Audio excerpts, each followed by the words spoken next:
Hello doctors, today we are going to learn about classification of the bones. Bones are classified in these types based on their general shape and function. These are long bones, flat bones, short bones, sesamoid bones, irregular bones and pneumatic bones. Long bones have an elongated cylindrical part, the shaft or diaphysis, and two expanded extremities or epiphyses.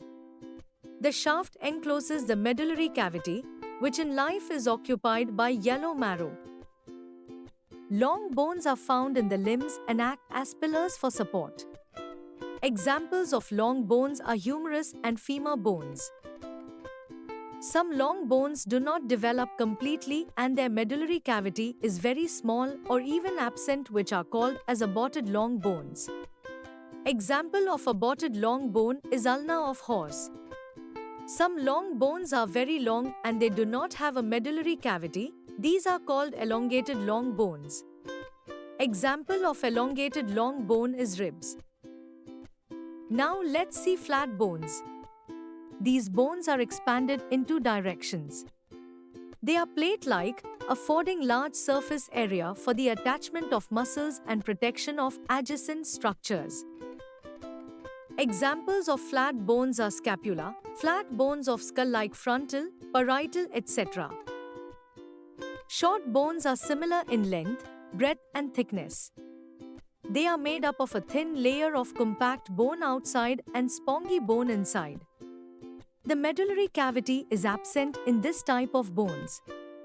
Examples of short bones are carpals, tarsals, etc.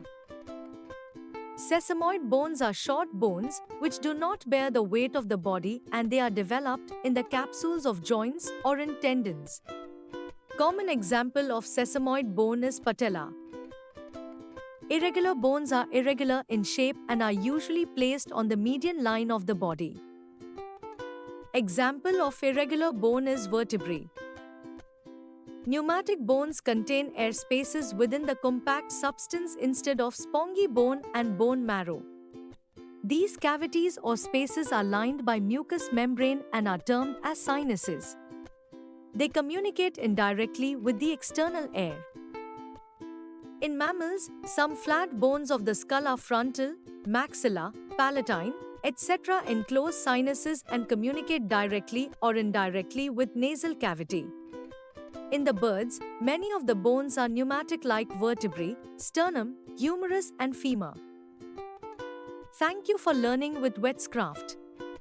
You can ask any question in the comment box. You can see a link in the description and read more about this topic on our website. Please consider subscribing to our channel.